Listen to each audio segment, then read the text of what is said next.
Bom, boa noite, pessoal. Aqui é mais uma reunião da Retina da Universidade de São Paulo. Hoje é dia 4 de abril de 2024. A gente vai começar com um caso clínico que vai ser apresentado pelo Alexandre Ribeiro, que é R3. Alexandre? Boa noite a todos, boa noite, professor. Meu nome é Boa noite. Alexandre, eu sou residente do terceiro ano do Serviço de Oftalmologia aqui da Faculdade de Medicina da USP e hoje vou apresentar o caso clínico.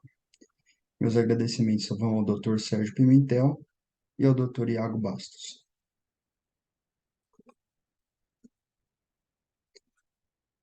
O caso clínico em questão refere-se a um paciente de 79 anos, do sexo masculino, que tem como antecedente oftalmológico uma vitrectomia no olho direito em 2018, devido a um descolamento de retina tracional, e 6 avastins no olho esquerdo por edema macular diabético.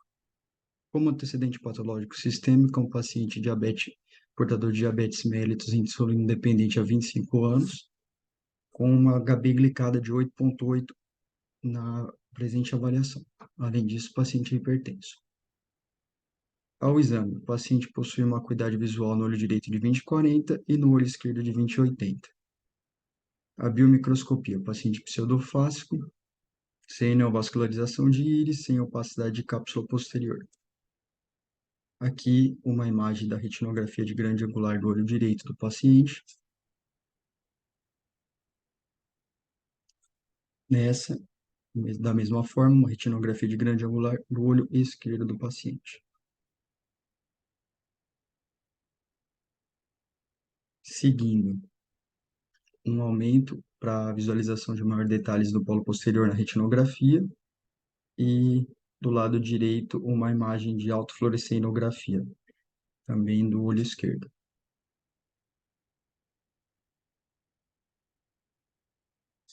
Nessa imagem, nós temos o OCT do olho esquerdo no início do segmento do paciente.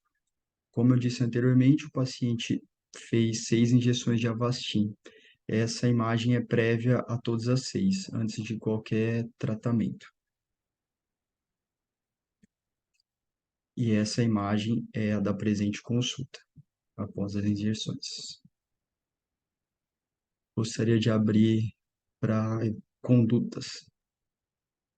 Muito bom. Então, paciente ah, de mais idade, acho que 79 anos, com diabetes e hipertensão há bastante tempo, uma glicada de 8,8, então não tem diabetes bem controlado, tem 20/80 de visão atual nesse olho. Se você puder voltar o slide, Alexandre, deixar no último, isso. Então a gente tem, quem quer comentar aqui sobre tratamento de edema macular persistente? O paciente recebeu 6 injeções de Avastin. Então, talvez o comentário aqui deva incluir quantas vezes você faz com o mesmo antiangiogênico a aplicação, levando em consideração que a gente tem dificuldade em mudar de antiangiogênico, tá? Mas numa condição ideal, como seria essa mudança de antiangiogênico, tá? E depois uma mudança de classe de um antiangiogênico para corticoide, o que que vocês levam em consideração? Se existe algum tratamento complementar a ser efetuado, a ser usado em algum desses pacientes ou nesse paciente especial, tá? Então, André e Jorge. É, não, o que a gente vê nos trabalhos, os múltiplos trabalhos com injeção intravítrea, né, antiangiogênico, corticoterapia, enfim, existe uma certa variabilidade no critério do que é refratário, né, enfim, e quantas injeções é utilizado para você determinar a refratariedade, né. Então, de modo geral, eu pessoalmente insisto em até 4, 5 aplicações, mas nos pacientes diabéticos existem vários outros fatores para levar em consideração, né? Então, aqui a glicada de 8,8, né? Um paciente que não está muito bem controlado, a gente já imagina que ele não vai ter uma resposta adequada, tão adequada quanto teria com uma glicada menor, né? Então, eu acho que esse é o primeiro ponto, né? E, e nos edemas maculares refratários, eu acho que o switch da droga é válido.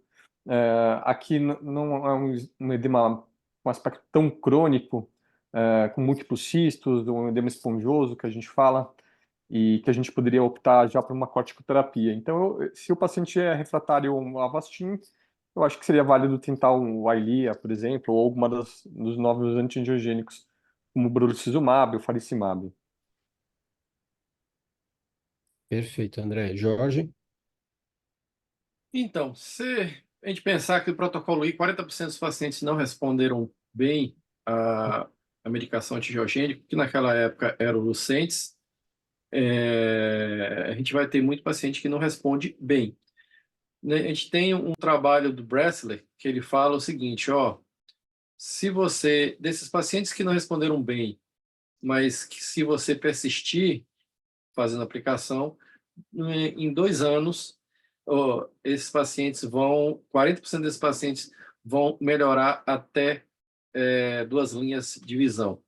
Então, ele julga que a persistência do antiangiogênico vai fazer a longo prazo que esses pacientes vão melhorar.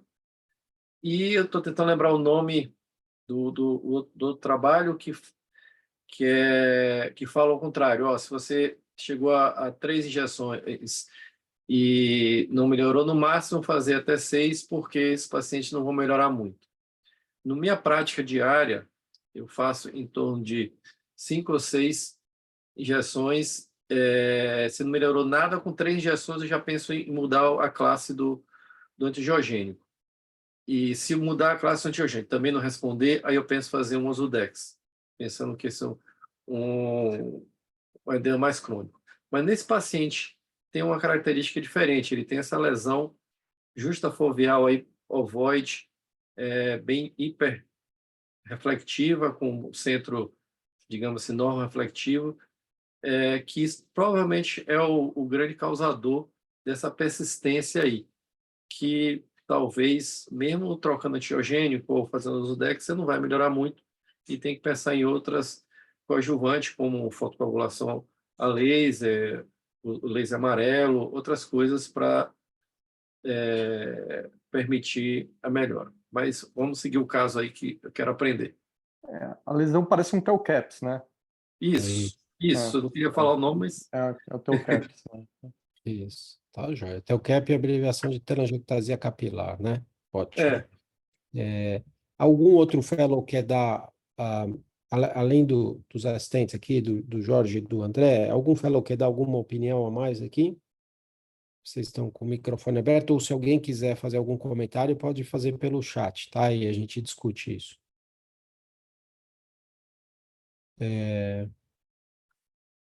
Então, assim, a Cleide entrou agora. Cleide, esse paciente, se você estiver ouvindo, esse paciente é um paciente que tem 79 anos, tem 20/80 de visão nesse olho. Esse aspecto do ACT é depois de 6 injeções consecutivas de bevacizumab. Ele tem uma glicada de 8,8. O outro olho tem uma visão de 20/40 e a gente não está incluindo na discussão, tá? E a pergunta que a gente fez para o André e para o Jorge foi como que você trata inicialmente esse paciente, quais são as indicações para você trocar de antiangiogênico e, eventualmente, qual a indicação para você trocar para uma outra classe, para usar corticoide, por exemplo, triamcinolona no Ozurdex. Você conseguiu Sim, já ouvir, vi. Cleide? Ouvi, sim. Bom, Tá. a lesão, né, pelo tamanho, eu acredito que ela seja maior do que 150 micras, então ela se encaixa aí no diagnóstico de TELCAPS, Isso. que é um capilar grande, né, uma telangiectasia capilar grande, que tem como característica, diferente dos microaneurismos diabéticos, pelo o fato de que ela tem uma parede que é completamente permeável, né, não tem praticamente endotélio, só tem fibroblasto e não tem tight junction nenhum. Então, a primeira estratégia de tratamento, como qualquer outra, é sempre começar com anti-VEGF, mas a gente já sabe que vai responder pouco. E o tratamento padrão para isso, que melhor funciona, é o laser. A única dificuldade é que ele tem que estar numa distância segura do centro da mácula. Se tiver mais de 500 micras, faria pelo menos 3 injeções. Aí, se ela já fez 6, aí se ela tiver numa distância segura, faria o laser focal na lesão. Perfeito, perfeito. Só para acrescentar algumas coisas aqui, genericamente, não em relação a esse paciente. O protocolo T, que comparou 3 antiangiogênicos, né, o Avastin, ranibizumab e o aflibercept, ele mostrou que você tem o maior efeito do antiangiogênico é nos primeiros 6 meses, tá? Então, 80 a 90% da redução do edema ao longo de 2 anos de tratamento do protocolo T foi nos primeiros 6 meses. Por isso que é importante a gente insistir com o antiangiogênico nos primeiros 6 meses, porque é onde ele tem a maior ação. O que sobrar de 6 meses, como foi mostrado no protocolo T ou no protocolo I, você pode insistir com o antiangiogênico, como o Jorge falou, mas com uma resposta menor, tá? Então, por exemplo, se você pegar o aflibercept, depois de 6 meses de injeções consecutivas, no protocolo T, ao redor de 30% dos pacientes, 30 e pouquinhos por cento dos pacientes, sobrou edema macular, depois de 6 injeções consecutivas. Se você seguir esses pacientes mais 2 anos, né, mais 1 ano e meio, né, 2 anos de estudo, injetando o aflibercept, você vai ter como resultado final uma redução de edema completo, vão sobrar 15% dos pacientes ao redor disso com ainda edema residual. Então, você foi de 30% para 15%. Os números para ranibizumab são 40% que sobra de edema depois de 6 meses e 25% ao redor, um pouquinho mais, ao longo de 2 anos. E do Avastin, quase metade dos pacientes sobra edema nos primeiros 6 meses, se reduz para, um pouquinho menos da metade depois de 1 ano e meio de tratamento consecutivo. Então, os primeiros 6 meses, onde os pacientes ganham visão, e ganham visão com antiangiogênico, a gente deve insistir. Talvez fazer 3... Tem várias formas de você tratar, mas talvez, se você vê custo, você pode tratar com bevacizumab no início, tem um protocolo, chama protocolo AA, ele usou um antiangiogênico de menor custo durante 2 anos. Então, começou com bevacizumab. Tratou consecutivamente com bevacizumab. Os pacientes que não respondiam e têm critérios de não resposta, você trocava para aflibercept. Ao longo de 2 anos, esse tempo que você deixou o paciente com edema, com antiangiogênico menos potente, não fez ele perder visão ao longo de 2 anos. Então, é uma estratégia. A outra estratégia é do protocolo T. Pacientes com visão melhor ou igual a 20/40 respondem de forma igual com qualquer um dos 3 antiangiogênicos testados, né? Bevacizumab, o Rani ou a aflibercept. Pacientes com visão igual ou pior que 20/50 respondem melhor que a aflibercept. Então, edemas maiores, usar um antiangiogênico mais potente. Edemas pequenos, com pequena redução de visão, você pode usar um antiangiogênico menos potente. Então, tem essas duas estratégias de tratamento. Depois de 6 meses, se sobra o edema, eu acho que é adequado, como todo mundo comentou, mudar de classe terapêutica para usar corticoide, certo? E você pode usar triamcinolona ou Zurdex, dependendo do custo, o benefício maior é com o Zurdex, mas o Zurdex tem um custo maior da mesma forma, né? Só que esse paciente, como foi chamar a atenção, ele tem uma particularidade, que é essa telangiectasia capilar grande que não responde antiangiogênico. Então, a gente tem que ter um tratamento direcionado essa telangiectasia. A gente usa laser aqui focal para diminuir essa exudação nesse ponto. É isso que a gente vai ver se esse tratamento funciona, né? É isso que o Alexandre vai mostrar. Então, Alexandre, alguma questão aqui a gente tenta responder pelo chat, tá? Então, para fazer o laser focal, como o Vitor falou, está no chat, tem que avaliar a distância em relação à fóvea. Então, como a Cleide comentou, capilar, essa lesão a ser tratada tem que estar a mais de 500 micras do centro da fóvea para evitar que você queime os cones da região foveal. A gente trata essa lesão com laser amarelo, não com laser verde, porque o laser amarelo vai concentrar em hemácia, né, hemoglobina, e vai fazer menos marca, então, lá embaixo no EPR e com menos risco de destruição de fotorreceptor, tá? Mas a gente só trata se tiver 500 micras para fora da fóvea, certo, Vitor? Então, vamos continuar para ver a evolução desse paciente, o que foi feito, Alexandre? Claro.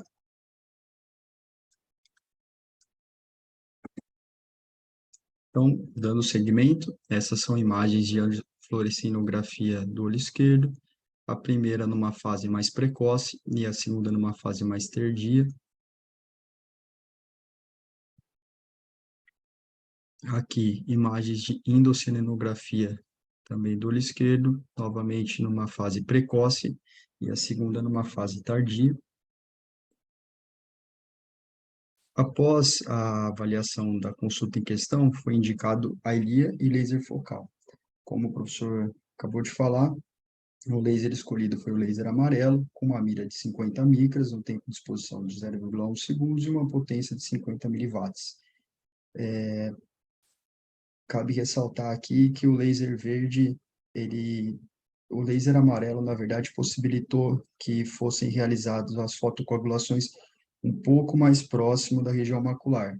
Claro que dentro desses 500 micrômetros de segurança.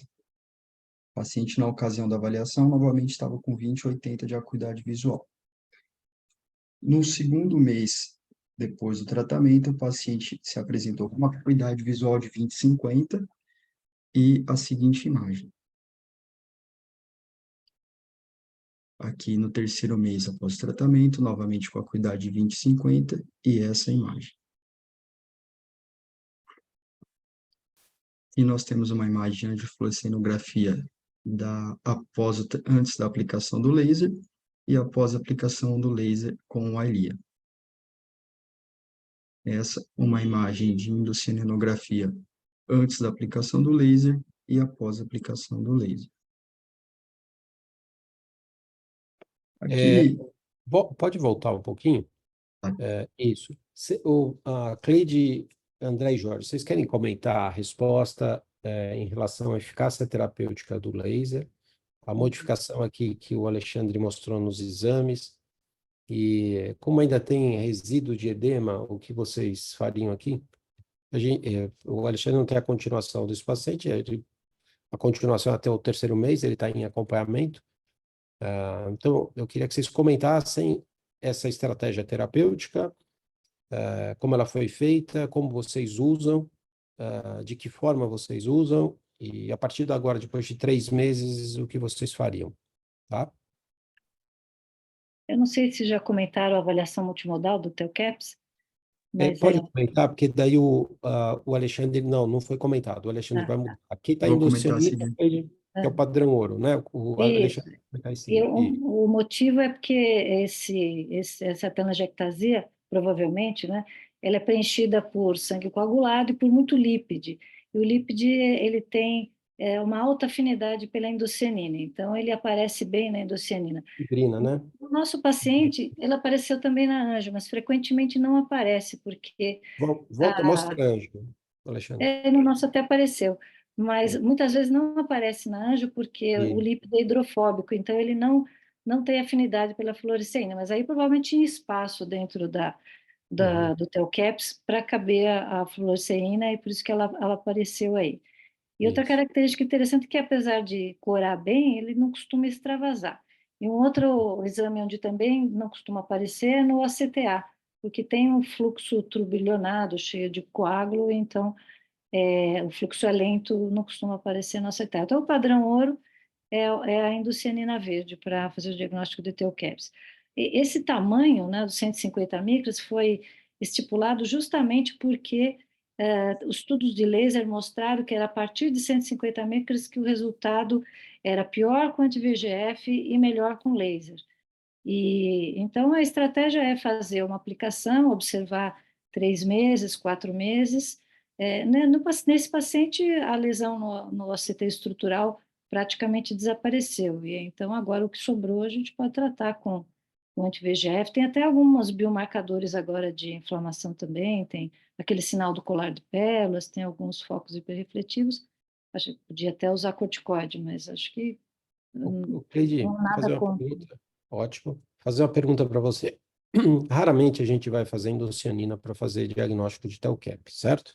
Sim, E sim. a gente usa pouco a angiofluorescenografia, contraste, né, trabalho e por várias razões, né, pela logística do exame.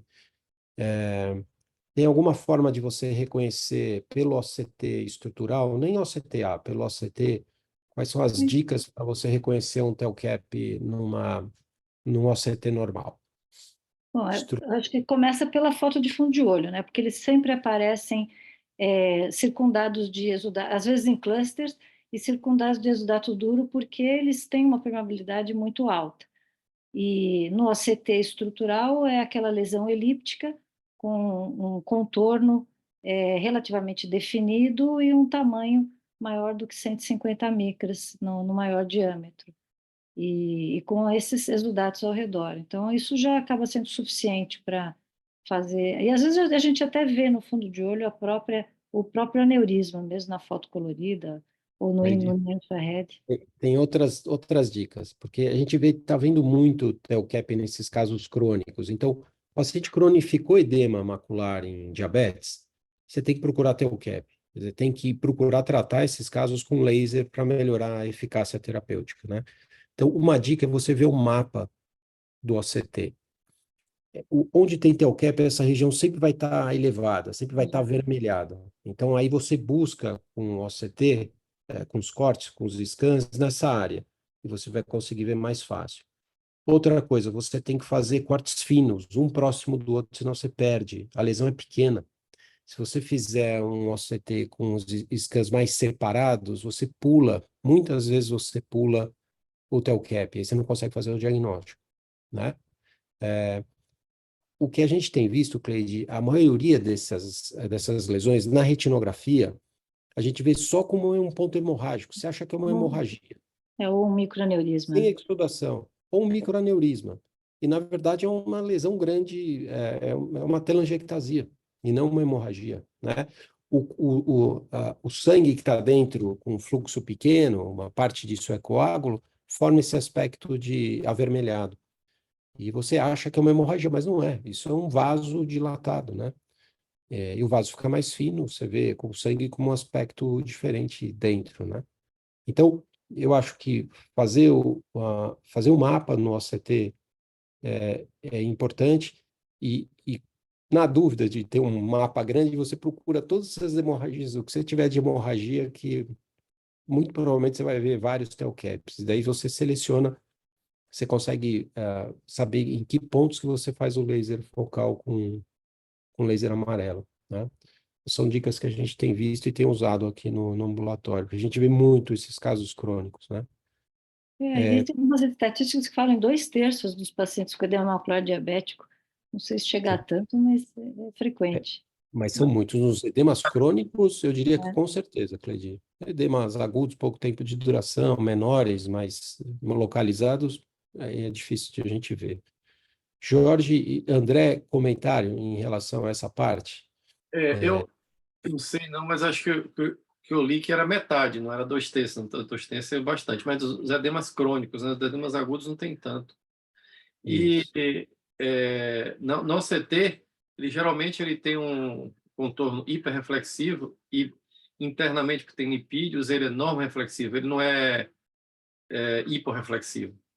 Então, é um pouquinho diferente de outras lesões que pode se confundir com edema, que tem líquido dentro. Não, ele não tem líquido dentro, ele tem coágulo, ele tem lipídio, ele é normoreflexivo. E você fez aí, ele melhorou, mas ainda ficou curando 3 meses. Aí a decisão fazer um novo laser, certo? Coágulo novamente, talvez funcione. Exatamente, exatamente. É uma alternativa aqui, tá? O difícil é que morfologicamente, quer ver? Mostra o OCT de novo, Alexandre. Esse é o inicial, né? Ou esse é o final? Esse é 3 Esse é o meses. final. Mostra o inicial, que você não colocou no mesmo slide, né? Esse aqui. Tá, esse é o inicial. Então, tem pouca diferença, além do tamanho, para a gente ver um TELCAP resolvido com laser ou não resolvido. A lesão continua, mas a gente se baseia na exudação em volta para ver eficácia. Agora, mostra o de 3 meses. Então, aqui foi feito o laser em cima, a lesão está um pouco menor, mas ainda tem a borda hiperrefletiva e o centro hiperrefletivo, como o Jorge comentou. Tem menos exudação, mas talvez esteja vazando um pouquinho mais aqui, né? E continue vazando. E a gente faz o tratamento com laser e continua com as injeções intravítreas para reduzir o edema, né? Então, aqui, eu acho que é adequado a gente repetir o laser para ver se reduz esse líquido aí residual, né? Talvez ainda esteja vazando um pouquinho, se bem que o líquido ele está um pouco mais externo à telangiectasia, né? Você vê que não tem muito líquido em volta aqui, então parece que isso fechou e isso pode estar vazando de outra área. Então, tem poucos estudos sobre telangiectasia capilar, a gente está coletando muito dado para fazer publicação, então tem muitas questões ainda em aberto, por isso que eu estou perguntando aqui para vocês, tá? Eu tenho um trabalho que não sei se é clássico, mas é um dos mais importantes de laser, que é um autor chamado Lee. E ele encontrou que ele fez o laser e encontrou fechamento de 70% em 3 meses, mas ele esperou. E com um ano tinha um fechamento de mais de 80%, quase 90%. E ele só fez um laser. A casuística acho que é uns 40 casos que ele tem. Então, eu acho, eu não faria laser agora, de novo, em 3 meses.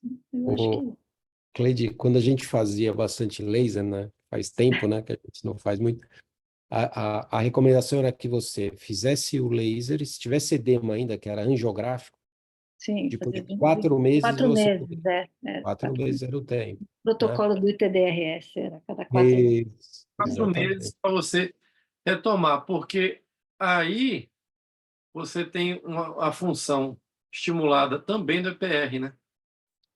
Que era a ideia da fotocoagulação a laser, você irritar o EPR, não fazer fotocoagular realmente para fazer uma destruição de fotorreceptor, mas um estímulo também do EPR. No laser amarelo, eu acho que o que acontece aí é trombosa mais esse TELCAP, um estímulo para a trombose. Hum, Talvez, esperando mais, ele vai organizando mais a trombose e vai melhorando mais, porque ele é muito permeável, ele não tem endotélio. uhum. E ele ganhou visão, né? Ele ganhou 2 linhas de visão. Ele foi 3 linhas de visão, foi de 20/80 para 20/50, né? Então foi um ganho significativo de acuidade. Qualquer linha de corte de estudo clínico é 3 linhas, que é o que se procura, né, com a melhora de qualquer medicação, qualquer tratamento. É uma melhora importante, né? André, algum comentário antes de fazer a revisão? Não, eu só me chamou a atenção assim, a aparente estabilidade do TELCAP em si, pós-laser, né? Inclusive na endoscopia pareceu que o sinal ficou até um pouco mais intenso pós-laser, mas, enfim, uma sutileza, né? O importante é que houve uma redução da exsudação com melhora visual, né? Sim, Mas eu acho que se ele persistir aí com recidiva de edema, talvez valha a pena retomar uma nova sessão de laser focal aí com laser amarelo. perfeito, perfeito. Tem uma pergunta da Júlia aqui, que ela fala, se a gente, muita gente não tem acesso ao laser amarelo mesmo, né? Então recentemente, a gente comprou no ambulatório, né, da USP, o laser amarelo. Então, a Júlia pergunta se você pode usar outros comprimentos de onda para tratar o TELCAP. E a gente aí tem só o verde a mais, né? Então, com o verde é mais difícil, porque você tem um risco nessa lesão próxima à fóvea de você queimar mais o EPR do que o TELCAP. Então, eu acho, Julia, que você pode usar o laser verde, mas eu acho que você não vai ter eficácia que o laser amarelo tem. Uma coisa que você pode fazer é tentar focar no EPR, na retinose profunda, e desfocar um pouquinho para o teu foco ficar em cima do TELCAP. E daí você dispara aí você aumenta a intensidade, o calor na retina neurosensorial, tentando destruir, então, o capilar telangiectásico, né? Então você pode tentar. Eu acho que pode usar o laser verde para ver eficácia. É, eu não aumentaria a potência, não aumentaria a mira, faria 50 micras se estivesse mais perto da fóvea como esse, ou 100 micra se estivesse mais afastado da fóvea, mas tentaria mudar um pouquinho o foco para aproximar, para deixar o foco um pouquinho mais acima do EPR, para você ter menos queimadura em EPR e fotorreceptor e mais queimadura no capilar, tá? Acho que alguém tem alguma ideia sobre isso? Sobre laser, se a gente não tem o laser amarelo para fazer? Eu concordo, eu acho que pode fazer o verde, sim. A diferença básica é que o amarelo é mais absorvido pela oximoglobina, então ele vai ser mais absorvido pelo TELCAPS, e menos pelo EPR. Então, ele é um laser mais superficial, né? Mas acho que Isso. o verde é bem seguro. O que não pode usar aí é o vermelho, porque o vermelho não é absorvido por lesão, por sangue. E, então, é um laser super profundo e pode até romper qualquer lesão vascular. Então, o laser vermelho para qualquer lesão vascular, tipo microaneurisma, macroaneurisma, ou TELCAPS, não. Mas Sim. acho que daria para fazer com verde, sim. O verde, na minha cabeça, ele vai fazer o cooking, né? Ele vai ser absorvida a energia pela epitélio pigmentado da retina e vai liberar energia e, teoricamente, ele, dessa forma, contribuiria para a trombose desse vaso telangiectizado. Então, eu acho que por aí, mas tem que ser uma potência muito pequena, focar mais no meio da retina do que no epitélio pigmentado da retina, mas a penetração dele é maior e por isso ele vai bater lá no epitélio pigmentado da retina. Perfeito, perfeito. André, mais alguma coisa a gente segue? Acho que só isso, né? Tá. Então é isso. É bom, a gente quis apresentar para vocês um fator de cronicidade de edema macular, que a gente vê muito isso, muito, e qual formas alternativas de tratamento dessa lesão. Vocês lembram que no protocolo I, se permitia, então, você fazer antiangiogênico mais laser, né? E sem saber que você estava tratando o TELCAP naquela época. Você tratava microaneurisma. E provavelmente foram tratados muito TELCAPs, por isso você tem um benefício adicional do antiangiogênico quando associado ao laser, né? Você quer fazer a revisão, Alexandre? Pode seguir. Claro. Então, agora uma breve revisão a respeito dos TELCAPs, que são os capilares telangiectásicos. Os TELCAPs são anormalidades vasculares que elas podem estar presentes nas zonas retinianas e eles consistem em telangiectasias capilares que são denominadas dessa forma depois elas atingirem um determinado tamanho, o tamanho de 150 micras. Eles são mais habitualmente encontrados em pacientes portadores de retinopatia diabética e oclusões venosas da retina. Como foi dito anteriormente, o diagnóstico normalmente é feito com indocianina verde, que é o padrão ouro, e com OCT. No caso de OCT, é adequado, é necessário utilizar cortes finos para não perder nenhum TELCAP. Aqui nós temos uma imagem de indocianina verde, onde é possível ver alguns pontos hiperrefletivos e hiperfluorescentes, tanto na fase precoce quanto na fase tardia. Agora temos imagem de OCT. Na imagem de OCT, ela é classicamente descrita, a lesão do TELCAP é classicamente descrita como uma lesão hipofluorescente no seu interior e nas suas paredes hiperfluorescente, podendo estar circundada de líquido ou não. O OCT, lembrando, necessário fazer com cortes finos e pode ser auxiliado, como nesse estudo aqui, com um mapa de espessura da retina. Então, no contexto de análise multimodal, a gente consegue utilizar o mapa da espessura da retina, localizando aquela região com maior espessura, que é a região onde atualmente está localizado o TELCAP, e ajudando a guiar a fotocoagulação desse TELCAP. Nesse estudo em particular, foi realizado, na verdade, a injeção intravítrea, ao invés da fotocoagulação, e o paciente teve uma melhora. Então, a gente observa que de A até G, houve uma redução progressiva ali do tamanho do TELCAP e do edema, da elevação subjacente. Mas, como foi dito anteriormente, não é o tratamento habitual e nem o tratamento que costuma ter melhor resposta, principalmente naqueles TELCAPs acima de 150 micras. O próprio autor desse estudo fala que houve uma resposta melhor para aqueles que eram menores, para as lesões telangiectásicas menores que 150 micrômetros. Eles são uma causa comum de edema macular crônico e causa de persistência do edema macular diabético. Então, como foi citado, quando você tem um edema macular diabético que, apesar de diversas injeções intravítreas de antiangiogênicos, não responde, uma hipótese plausível e necessária de ser pesquisada é a presença de um TELCAP.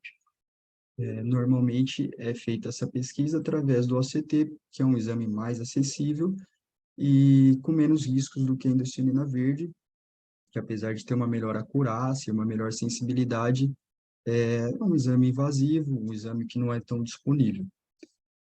Então, aqui a gente tem aquela imagem classicamente descrita, com hiporrefringência, hiporrefletividade no centro e hiperrefletividade no halo, na parede, né? E com edema adjacente.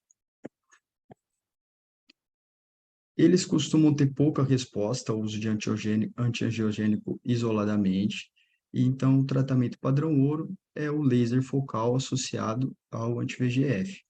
O laser focal, como alguns colegas perguntaram, pode ser usado o laser verde, inclusive nesse trabalho especificamente foi utilizado o laser verde.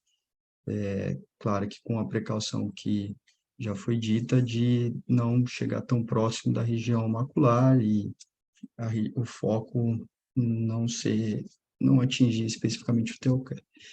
Então, a gente vê aqui da imagem A e da imagem B, foi quando iniciou o tratamento, antes da primeira aplicação.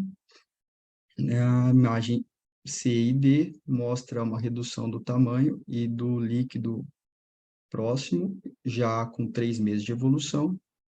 E a imagem E e F, as imagens E e F, elas mostram praticamente uma remissão do TELCAP, com uma redução imensa aí da quantidade de líquido. Isso fala a favor do que a doutora Cleide tinha comentado, que talvez seja interessante esperar um tempo a mais para dizer se o tratamento da fotocoagulação funcionou ou não. Então, esse paciente, com 3 meses, ainda tinha o TELCAP ali e tinha uma quantidade significativa de líquido. Agora, com 1 ano, praticamente nada. Um outro paciente desse mesmo estudo, mesmo tratamento, da mesma forma, com 3 meses ainda era possível visualizar o TELCAP e algum líquido próximo ali da lesão, e depois de 1 ano de segmento, praticamente não existia mais líquido e também o TELCAP quase não era possível de ser visualizado. Era isso que eu gostaria de trazer hoje. Obrigado. Muito bom, Alexandre. Obrigado, Alexandre. Agora vamos seguir com a imagem. Se tiver alguma questão depois, algum comentário, é só falar por aqui ou no chat. Obrigado, tá, Alexandre? Ótimo. Agora vamos para a imagem. O José Laércio, que é fellow de primeiro ano, que vai fazer a apresentação. Zé?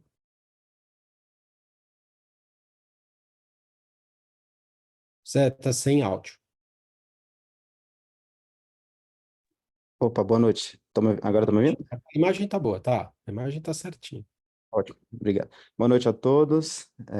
Me chamo José Laércio, sou fellow do primeiro ano, como o professor Sérgio apresentou. Queria agradecer ao professor pela escolha da imagem, por ter ajudado na confecção da apresentação. Dando início à imagem, a gente vai começar com um caso clínico. É uma mulher de 35 anos, gestante, de 36 semanas da primeira gestação, branca, com queixa de baixa acuidade visual súbita do olho esquerdo há 1 dia. Ela não tem nenhum antecedente patológico, nem oftalmológico, nem familiar prévio. Ela estava com acuidade de 20/20 no olho direito e 20/200 no olho esquerdo. A biomicroscopia não tinha nada digno de nota, ela estava com todos os sinais vitais estáveis. E a imagem seria essa.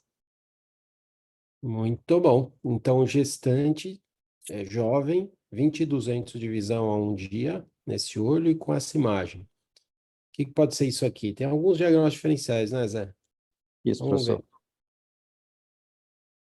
ver. Jorge, Cleide, André, e pode colocar no chat aqui quem quiser comentar também. O que a gente está vendo aí? A gente está vendo É. um aumento de espessura subfoveal com a imagem hiporreflexiva no espaço subfoveal e margeado por uma imagem hiperreflexiva. Lembrando muito imagem de PAN, Tá. certo? O Ou seja, alteração vascular no plexo vascular profundo ou intermediário. certo. Então, o PAN é um diagnóstico diferencial aqui. né? É, Talvez a lesão para o PAN, Jorge, fosse um pouquinho mais para cima, né? Certo? Essa daí mas ela Essa- ela Essa daí lambreta está na nuclear externa, né? Essa daí tá na É, nuclear lembra mais a externa. MN, né? Que nem o Flávio colocou aí. Então aqui a gente tem alguns diagnósticos diferenciais, tá? Então, outra hipótese é uma AMN, isso, certo? é o Tá? segundo. Tá. Só que tem uma terceira. E quando a gente mostrar a retinografia aqui, vocês vão ver. Qual que seria a terceira hipótese diagnóstica aqui? Ela tem uma coroide bem espessa nessa região, Hum, e essa hiperrefletividade pode ser uma isquemia da corocapilar. Então, eu penso, não sei se ela é uma hipertensa, que se ela está em eclâmpsia, fez uma isquemia da coroide e um quadro AMN-like mais Entendi. isquêmico, né? Uma isquemia da corocapilar, a gente já mostrou aqui antes, até em É, gestantes. Mostraria uma alteração do EPR, né? O faz uma EPR, ondulação do EPR, né? Tem um e aqui apagamento não da zona tem. elipsoide, né? Isso. Tem É o aí. Maurício. Até na AMN também, né? Teria um apagamento da elipsoide que não tem Que tão não, evidente aí. não é tão Até evidente. tem, né? Até tem, mas tem bastante até o apagamento da elipsoide na porção Hum, mais não foveal, São da extrafoveal. elipsoide Parafoveal, né? Parafoveal. mais parafoveal do que foveal. certo. Então, a gente tem algumas hipóteses, todas isquêmicas aqui, mas que não é o caso. Então, esse aqui é um outro Ah, diagnóstico diferencial. A gente tem PAN, tem AMN, ou tem uma isquemia mais profunda ainda, que é da corocapilar, certo? Foram as sugestões aqui. Tudo bem, concordo em parte, mas não é exatamente. Então, o Flávio está falando uma outra coisa aqui. Uma hemorragia em algum estágio específico de evolução. Mas o que tipo de hemorragia seria, Flávio? Se quiser, pode abrir o microfone e pode falar no microfone, Flávio. Então, Professor, boa noite. oi. Não, isso é só um palpite, né?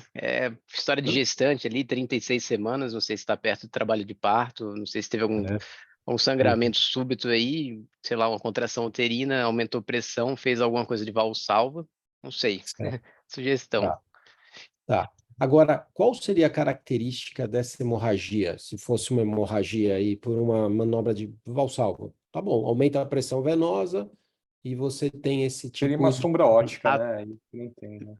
Uma sombra e- ótica vai ficar onde? Na camada de fibra nervosa, porque você vai romper capilar superficial. Então, Tá, ela tô- tem mais então, interna. aí que a gente vai entrar em alguns diagnósticos diferenciais de hemorragias, então, tá? A hemorragia pode ser lá em cima, abaixo da limitante interna, certo? Certo. O Leonardo Machado fechou aqui, ó. Essa é uma hemorragia na camada de Henle, porque a camada de Henle está localizada aqui na nuclear externa, pouco para cima. E essa refletividade aumentada é típica, pode afetar a zona elipsoide aqui, pode até você perder fotorreceptor e ter uma sequela fazendo perda de nuclear externa, tá? Então, as outras localizações de hemorragia são hemorragia lá em cima, no vítreo, hemorragia abaixo da limitante interna, que tem um aspecto circular. Se a gente fizer uma imagem anface aqui, ou fizer uma retinografia, essa imagem vai ter uma imagem radial. É que a gente está vendo um corte transversal, por isso que é mais Ali é difícil. a síndrome de Helen, que são os prolongamentos dos fotorreceptores na região da fóvea, porque você aí se você não tem a nuclear interna, nem tem a plexiforme interna, você tem só a plexiforme e os fotorreceptores a nuclear É, interna. é. Então, assim, é interessante aqui essa imagem, porque as hemorragias podem ter várias localizações e os eventos isquêmicos, PAN, AMN ou isquemia de coro capilar, também têm localizações mais precisas. E essa é a localização exata de uma hemorragia que faz o percurso, o trajeto dos axônios dos fotorreceptores nessa região, na camada de Henle. São axônios que a distribuição é uma distribuição mais oblíqua, né? Então dá essa imagem aqui, exatamente essa imagem, tá? Então aqui é muito sugestivo. Agora, para saber se é ou não, o que a gente faz? Porque a gente não mostrou, faz uma retinografia, a gente vê a lesão, qual é? Você tem mais o aspecto de uma PAN, de uma MN, ou de uma hemorragia em outra localização, né? Mas é isso. Então, vocês falaram todos os diagnósticos diferenciais aqui que eu acho importantes, todos, tá? E eu acho que é interessante a gente se habituar com essa imagem dessa hiperrefletividade na, que significa uma hemorragia na camada de Henle e na nuclear externa, né? Ela tem esse aspecto aqui. Como a gente faz o diagnóstico pelo fundo de olho, nem se importa com o OCT, a gente não grava essa imagem no OCT, né? Pode ser essa hemorragia na Henle, né? Então, eu achei interessante essa imagem por causa dessas características aqui, né? E o Zé que sugeriu para a gente mostrar isso, né? Então, Zé, você quer continuar? Você quer fazer a revisão? Você vai continuar mostrando as retinografias do paciente e depois você vai para a revisão? Isso, professor. Posso mostrar a Perfeito. imagem? A Tá, gente, pode ir. a gente tinha separado ao CTA, né? E justamente a retinografia, que seria mais esclarecedora, né? Posso seguir, professor? Pode seguir, pode seguir. Teve mais um fator da história que a gente omitiu também, só para gerar um pouco mais de discussão, mas poucas horas antes da baixa acuidade súbita, a paciente relatou a pior crise de êmese da vida, né? Muito comum na gestação, porém, geralmente também em quadros mais precoces, né? No primeiro trimestre. Mas essa paciente teve já no final e apresentou esse quadro de Valsalva. Isso, como o Flávio tinha falado, né, e tinha suspeitado hemorragia secundária valsalva e o Leonardo especificou a localização aí na camada de Henle. É isso aí, perfeito. Exato. Pode seguir. Obrigado, professor. Então, assim, vamos dar uma revisão geral na baixa acuidade visual na gestação, antes de entrar no tema propriamente dito. Então, as situações que podem baixar a acuidade visual na gestação são relacionadas ao quadro hipertensivo like, né, que é aquele estado de pré-eclâmpsia ou eclâmpsia marcado por exatos algodonosos, hemorragia em estima de vela, os quadros mais agudos até edema de papila. O quadro de HELP, devido à hemólise, os múltiplos colamentos serosos, os quadros de oclusões um pouco mais raro, mas acontece de artéria e veia, como nessa situação. Os quadros de embolia, por CIVD, né, coagulação intravascular disseminada, PTT, a púrpura trombocitopênica, trombótica, e por amniótico, que é muito raro, esse é o único caso que tem foto publicada, que foi embolia por líquido amniótico. E por aumento da pressão venosa central. Lembrando que a fisiologia da gestação tem uns mecanismos semelhantes com os mecanismos patológicos da retinopatia de Valsalva e da hemorragia da camada de Henle, como aumento da pressão venosa central, como o Flavinho bem elucidou para a gente, né? E aumento da pressão abdominal. Mas, dando uma breve revisão sobre a manobra de Valsalva, ela foi descrita por Thomas Duane em 1972, como o professor Jorge também falou, a ruptura dos capilares superficiais, né? Justamente devido a um quadro de aumento da pressão torácica ou abdominal, geralmente por êmese, como nossa paciente, por esforço intenso ou extenuante, ou até mesmo a tosse. Então, você tem um aumento dessa pressão venosa, vai reflui pelo plexo profundo, depois intermediário e, por último, superficial, que é o mais comum que a gente está acostumado a ver, justamente o quadro da hemorragia na sublimitante. Como o professor André também mencionou a questão do OCT muito bem, você teria essa sombra e esse quadro, podendo evoluir também para um quadro de hemorragia vítrea, mas a gente não pode esquecer, apesar de ser mais raro, com o avanço dos OCTs tem ficado cada vez mais claro, esse quadro de hemorragia na camada de Henle, e também bem rara a situação nos quadros de hemorragia na coroide. A baixa visual geralmente é súbita e unilateral no polo posterior, mas existem alguns quadros fora do polo posterior e múltiplos e bilaterais, mas também bem mais raro, mas podemos considerar.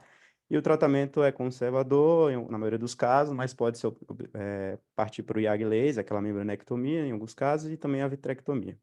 Mas o nosso foco hoje é falar um pouco mais da camada de Henle, como o pessoal comentou muito bem. Ela foi descrita em 1967 por Walter, não a camada em si, mas ele conseguiu dissociar mais pelo avanço da patologia da camada de nuclear externa, demonstrando para a gente que lá tem tanto axônios de cones quanto bastonetes e processo das células de Miller, como a gente pode ver aqui no esquema ao lado. Então, é basicamente uma camada formada por axônios, né? E ela é orientada obliquamente devido ao desenvolvimento foveal, como o professor Jorge também mencionou no começo. Mais ou menos por volta de 25 a 28 semanas, a gente vai ter a contração das células de Miller, iniciando a depressão foveal. Por volta de 28 a 30 semanas, a contração das células ganglionares. E, por último, mais uma nova contração das células de Miller, que vai dar esse formato típico das camadas formato mais radial e a organização dos fotorreceptores, né? Aqui, como a gente pode ver, então, é uma camada basicamente formada por axônios com esse aspecto. E também no corte histológico azul de metileno, né? Então, em vários cortes para a gente entender a importância disso no dia a dia, na nossa clínica, no nosso exame, porque à medida que os aparelhos têm ficado cada vez com com mais cortes, melhor qualidade, a gente consegue perceber essas alterações mais precocemente. Lembrando que a camada de Henle fica entre a nuclear externa e a plexiforme externa. Ela é hiporreflectiva, porém, ela pode ter algumas alterações de acordo com a confecção do exame, ou a gente pode até chamar de artefatos. Quando a gente faz o corte horizontal e entra temporal na pupila, a gente pode perceber aqui no esquema que nasal ela fica hiperreflectiva. E o mesmo vale quando a gente entra nasal, nos cortes horizontais, a parte temporal fica hiperreflectiva. Já os cortes verticais, isso não tende a ocorrer. E a gente pode ver isso justamente nas alterações, como principalmente no quadro de alterações que alteram a parte da retina externa, que ela pontualmente pode ficar hiperreflectiva, mas não necessariamente quer dizer uma hemorragia. E alguns autores explicam isso baseado justamente no princípio da reflectância, no qual, justamente por elas estarem radiais, ela tende a desviarem mais da luz e ficarem mais hiporreflectiva, mas de acordo com a alteração das outras estruturas da retina, elas podem ficar mais perpendiculares à luz, e isso pode acabar deixando elas hiperreflectivas. Isso é importante porque em algumas situações a gente pode realmente confundir com alguns quadros mais patológicos, como a gente pode ver aqui em cima. Então, a gente entra temporal, a gente começa a achar que pode ser algum artefato, ou até mesmo alguma hemorragia. Então, e aqui em outra situação também. Então, sempre ficar atento nessa questão do posicionamento, que por enquanto é justificado pela entrada da luz do exame no olho. E só para reforçar, é uma camada de mais ou menos 40 a 45 micras, né? Ela é mais espessa e mais presente no centro da foto. Mas entrando na camada, na hemorragia propriamente dita, ela pode atuar como uma trilha condutora para vários materiais da camada de Henle. E aí, o sangue é um desses materiais, adquirindo um padrão mais radial, petaloide ou até mesmo em forma de lágrima. E essa orientação, ela também explica o padrão de exudação macular, como na neuroretinite, além de outros exudados. Lembrando que 65% pode regredir em até 3 meses. Esse sangue, como o professor Sérgio falou muito bem no começo, a gente tem alguns plexos vasculares superficiais, profundo, e a gente pode ver por esse OCT que a camada de Henle fica intimamente relacionada com o plexo capilar profundo, e é de lá que a gente vê de onde sai esse sangue, né? E é justamente esse plexo capilar profundo que a gente tira toda a fisiopatologia. Se a gente puxa as origens, como a Flavinha mencionou muito bem a questão do aumento da pressão venosa central, a gente poderia ter várias etiologias, tanto a síndrome de Thurston, como a manobra de Valsalva, o trauma, a injeção epidural, a maculopatia enchicotada, a anestesia geral, mas também não é só o aumento da pressão venosa central. Então, como a professora Cleide também não mencionou, a questão da coroide também tem fator fundamental, porque alguns quadros de polipoidal, DMRI neovascular e degeneração miópica também podem acontecer, mas também a gente vai ter o quadro do plexo venoso retiniano, então as oclusões venosas, a maculopatia descompressiva, o trauma contuso, o face down e o MACTEL tipo 2. O MACTEL tipo 2 é importante a gente ressaltar, porque foi a primeira descrição em 2018 pelo um grupo que o Sarraf era membro, e ele juntou 3 casos, que são esses da imagem, fez a publicação, e os 3 eram todos do lado direito. E ele cogitou que, na época, provavelmente era devido à jugular interna, ela desembocar diretamente na subclávia, e por ter uma pressão maior nesse sentido do lado direito do corpo, e tem essa maior predisposição. Mas ele mesmo publicou em algum dos anos seguintes, em 2021, uma sequência de casos excluindo essa hipótese dele. E um dos casos também foi o PAN, que entra como diagnóstico diferencial, né, que ele marca a isquemia do plexo profundo, mas pode estar associado também ao quadro hemorrágico, justamente pelo plexo estar acometido. Então, além de ter isquemia, você pode ter um sangramento associado devido ao acometimento desse plexo. Nesse caso, foi uma oclusão de veia central da retina, que a gente tem os 2 achados. Foi uma mulher de meia idade. E um outro caso também muito interessante que trouxeram nesse artigo foi de polipoidal, paciente, apesar de não ter nos cortes, ele tinha uma hemorragia subretiniana, tinha os pólipos foram evidenciados na endocinina, mas eles não colocaram a imagem. Mas a OCT também é bem sugestiva, como a gente pode ver, e tem a hemorragia na camada de Henle. Outras situações também que entra como diagnóstico diferencial seria o face down. Então, devido ao paciente às vezes faz a cirurgia ou fica com gás, e esse gás pode pressionar os plexos superficiais, esses plexos superficiais podem acabar aumentando a pressão no plexo venoso, e esses plexos venosos podem acabar rompendo e causando esses sangramentos. A questão do alto míope, pela fragilidade capilar, e a síndrome de Thurston também associada. Existem os outros diagnósticos diferenciais também que eu trouxe que podem cometer a camada de Henle. Um deles é o sinal da impressão digital, né, o fingerprint sign, que são anéis concêntricos hiperreflectivos visualizados na face, e que são alterações concomitantes ao OCT, descritas inicialmente por alterações na disposição da camada de Henle por forças tracionais, como a gente pode ver. Então, basicamente, os primeiros casos foram relacionados com o MER, né, com a membrana retiniana. Porém, tem outros casos, inclusive, que foi publicado pela doutora Clay, doutora Joyce, com quadros de Vogt, causando esse sinal. Outra alteração também que faz diagnóstico diferencial seria a ASH, né, que é o sinal angular da hiperflectividade da camada de Henle, que é um marcador de insulto agudo aos fotoreceptores, caracterizada por uma reflectividade angular e marcador de isquemia da camada de Henle. É um acometimento mais distal do plexo capilar profundo e pode evoluir com uma disrupção da zona elipsoide. Muitos autores chamam isso aqui, na verdade, como uma axoniopatia, por ser mais localizado, mas ele fala muito a favor justamente de dano de fotoreceptor e de isquemia. Porém, tende a ser reversível. Muito relacionado, como falaram muito bem também, a questão da MN, epiteliopatia placoide, doenças vasculares e a maculopatia fótica. E para encerrar o diagnóstico diferencial, a gente tem hipoplasia foveal. Devido à não formação da depressão foveal, a camada de Henle ela não adquire o formato radial esperado, alterando sua refletividade, aquela que eu expliquei mais cedo da embriologia. Então, acabam surgindo espaços, né, cistos hiporreflectivos, tem um maior aumento para a gente dar uma olhada, entre esses axônios. Não necessariamente é líquido, mas esses espaços eles podem traduzir um quadro mais avançado, justamente por interferir na transmissão da sinapse, e a presença deles pode diminuir a quantidade de fotoreceptores, traduzindo a baixa acuidade visual. E justamente por não ter esse formato radial, que a gente começa, a reflectância nesses axônios ficam mais hiperflectivos, e a gente tem essa alteração também sugestiva de alteração na camada de Henle. E era isso, professor. Obrigado. E esse aqui é o Friedrich Henle, que foi homenageado com o nome dele na camada. Excelente, Zé. Parabéns, tá? Excelente a revisão, a apresentação, parabéns, parabéns.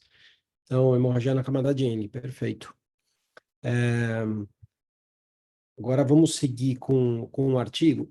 O artigo vai ser apresentado pela Fernanda Suzana, que é R2,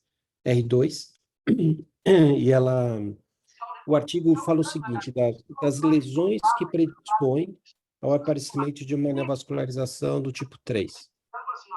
A gente sabe que no início da neovascularização tipo 3, estão 3 fases, estágio 1, 2 e 3. Estágio 1 de neovascularização tipo 3, a gente consegue ver pelo OCTA, o aumento de fluxo próximo do plexo capilar profundo, onde começa esse neovaso, certo? Esse artigo vê um pouco antes dessa fase. Então, antes de formar uma neovascularização intrarretiniana, quais são os fatores de risco que você observa no OCT para ter esse desenvolvimento dessa lesão?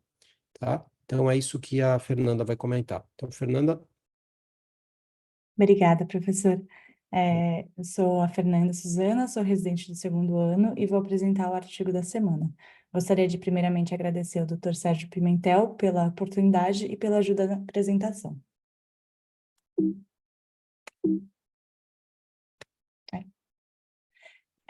Esse artigo foi publicado recentemente, agora em fevereiro de 2024, no Retina, e chama From Drusen to Type 3 Macular Neovascularization. A neovascularização relacionada à DMRI é uma causa importante de cegueira. A gente tem 3 tipos de neovascularização, a tipo 1, que é abaixo do EPR, a tipo 2, acima do EPR, e a tipo 3, que vai ser nosso foco, que é a intrarretiniana. A neovascularização do tipo 3, como o professor falou, ela é originária do plexo capilar profundo da retina, e ela é acompanhada por glia ativada, se estende através de um defeito da EPR, podendo fazer essa anastomose com a córea capilar e causar a exsudação. Tem alguns fatores que já foram associados à neovascularização do tipo 3. Então, DEPs e drusas, atrofia geográfica e focos hiperrefletivos.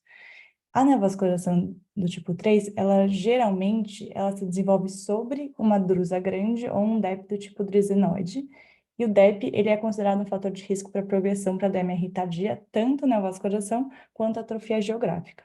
A atrofia geográfica nascente ela é encontrada em 22,7% dos olhos antes do desenvolvimento da neovascularização, e isso porque eles têm uma fisiopatologia um pouco semelhante que a gente vai ver mais para frente.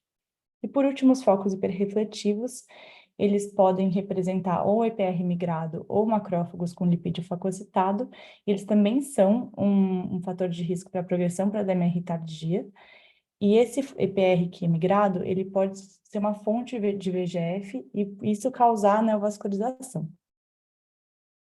O objetivo desse estudo foi investigar as características de imagem que precedem a ocorrência de neovascularização do tipo 3, usando a tomografia de coerência óptica de domínio espectral.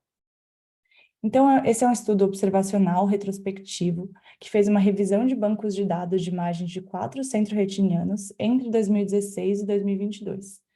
Então, primeiramente, eles pegaram todos os pacientes que tinham DMRI, neovascularização do tipo 3, e não tinham nenhum tratamento prévio. Dentre esses pacientes, eles só mantiveram aqueles que tinham confirmação por OCTA ou angiografia fluorescênica. E daí, desses que tinham essa confirmação, só os que tivessem mais de 12 meses de segmento com OCT espectral em série que foram inclusos no estudo. As imagens foram revisadas por 2 observadores mascarados e qualquer divergência foi sanada por um terceiro observador. Eles avaliaram os seguintes parâmetros no OCT. Então, eles viram a altura e a largura das drusas, a espessura da camada nuclear externa e a camada de Henle no ápice das drusas, a presença de foco hiperrefletivo intrarretiniano, ruptura do EPR e atrofia completa ou incompleta do EPR da retina externa. Análise estatística bastante padrão, fizeram as variáveis quantitativas com o Coxon ou Friedman e as variáveis categóricas com McNemar. E por último, eles viram a concordância entre os observadores com o Interclass Correlation Coefficient. Então, foram identificados 54 olhos que com o CTA tinham membrana confirmada, tinham neovascularização confirmada.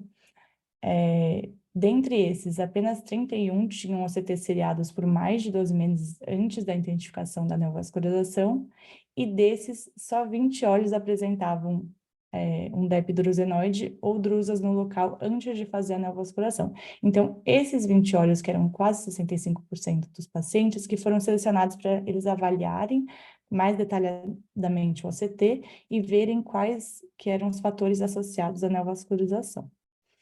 Então, eram pacientes de 81 anos, aproximadamente, então pacientes bem mais velhos, 76,5% eram mulheres, e o tempo que durou entre a detecção da drusa e o desenvolvimento da neovascularização foi, em média, 2 anos e meio.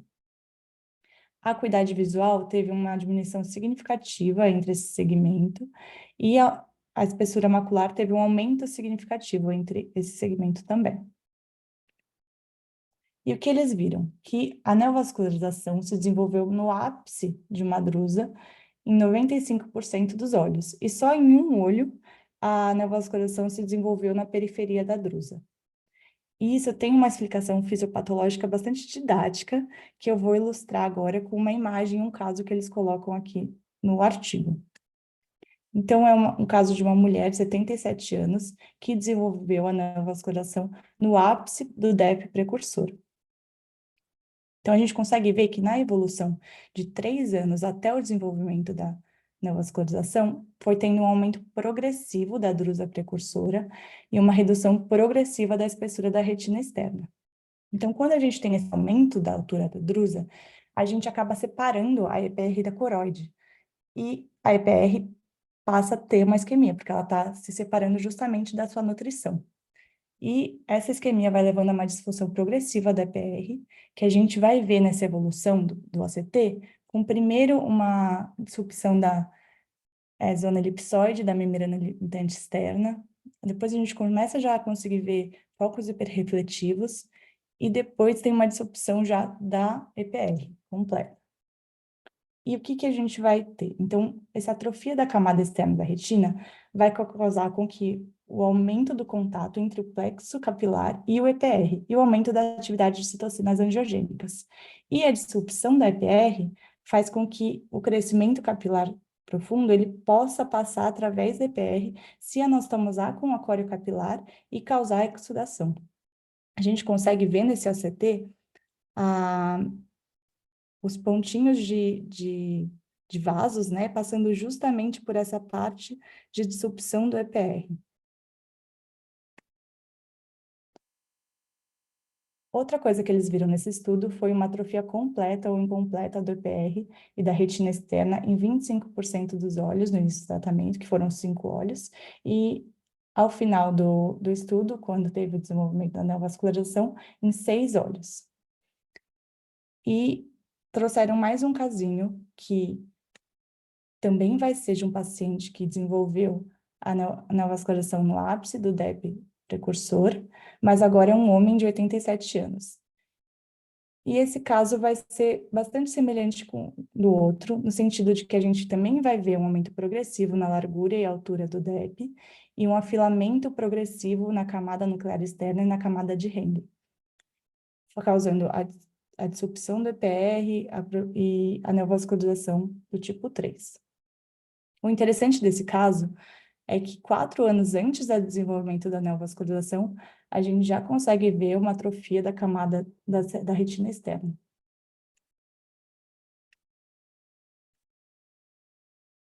Agora, trazendo os resultados em números, teve um aumento significativo da altura e largura das drusas e uma diminuição significativa da espessura da camada nuclear externa e da camada de Henle.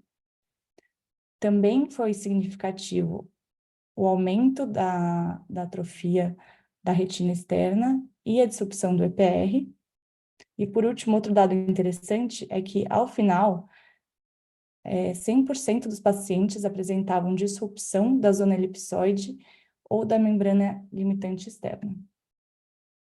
Agora, mais uma vez, para ilustrar em gráfico o que está acontecendo, então a gente consegue ver um aumento da largura e da altura das drusas e uma diminuição da camada nuclear externa e da camada de Henle ao longo do estudo.